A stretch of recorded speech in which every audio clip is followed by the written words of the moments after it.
কেমন আছেন? ভালো তো?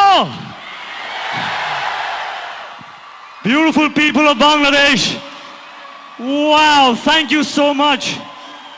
Thank you, thank you, thank you.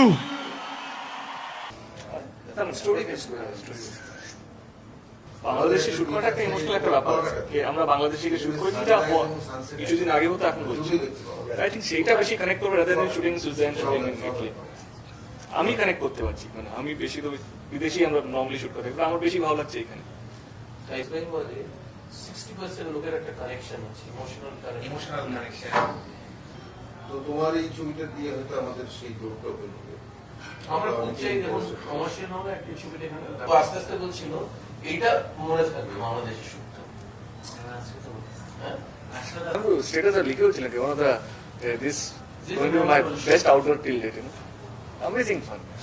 আমার যেটা সবচেয়ে বেশি ভালো লাগে যেটা ওয়ার্ম অফ দ্য পিপল যেটা যে আত্মীয়তা যেটা আমরা বলে থাকি বা যে ওয়ার্ম ব্যাপারটা পেয়েছি আই থিঙ্ক ইটস অ্যামেজিং একটা নৌকো তার পুরো পাহাড়ের লোক ও বাংলাদেশে যেটা আমি দেখলাম সেটা হচ্ছে এটা এন্টারটেনমেন্টকে খুব ভালোবাসে এই যে কোনো ফর্ম অফ এন্টারটেনমেন্ট যেটা হয়তো গান হতে পারে বা অ্যাক্টিং হতে পারে ছবি হতে পারে সেইটাকে অ্যাপ্রিসিয়েট করার জন্য একটা দর্শক চাই সেটা প্রচুর আছে বাংলাদেশে সেটা আই থিঙ্ক সেই পার্সেন্টেজটা আমাদের পশ্চিমবঙ্গ থেকে বেশি আছে মাঝখানে একটা ক্রাইসিস পিরিয়ড গেল আমাদের প্রায় 5-6 বছর আমাদের কিছু স্টার ফল ডাউন করলো কিছু স্টার মারা গেল কিছু স্টার ফিল্ম ছেড়ে চলে গেল মানে গোটা ইন্ডাস্ট্রিটা কি হলো যে একটা ফাঁকা হয়ে গেল একদম মেধা শূন্য হয়ে গেল আর একটা ভালগারিজমের একটা ব্যাপার আমাদের ইন্ডাস্ট্রিতে কিন্তু ছিল তখন ভালো ভালো প্রোডাকশন হাউস যারা ছিল যেমন আমাদের আনন্দবালা সিনেমা ছিল যে সুবর্ণরঞ্জন ঘোষদের তারপর আরো ভালো ভালো প্রোডাকশন যারা ছিল শাবানা ম্যাডামরা ছিল প্রোডাকশনগুলো অফ হয়ে গেল সবাই আর কি বিষয়টা অনেক কেমন হয়ে গেল ইন্ডাস্ট্রিটা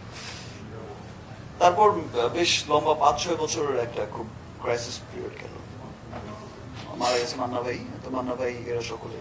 তখন একটা আন্দোলনের মধ্যে এই ভালগারিজমটাকে তোমার ভ্যানিশ করলো সরকার একটা ভালো আইন করে দিল তখন তো ইন্ডাস্ট্রি শূন্য হয়ে গেছে আগে যখন আজ থেকে তোমার 15 বছর আগে আমাদের এখানে সিনেমা হতো 1.5 কোটি প্লাস এমন 1.5 কোটি প্লাস মানে নর্মাল একটা সিনেমা বানাতে গেলে একটু ভালো আর্টিস্ট নিয়ে 1.5 কোটি প্লাস এরকম তো সেটা কিন্তু তখন চলে আসলো 50 লাখসে ওই ভালগারিজমের সময় তারপর আমরা আবার নতুন করে শুরু করি আমার ওই সময়টায় শুরু করে আবার এই এতটুকু আশা আমরা পৌঁছতে যদি পারি ঠিকঠাক ভাবে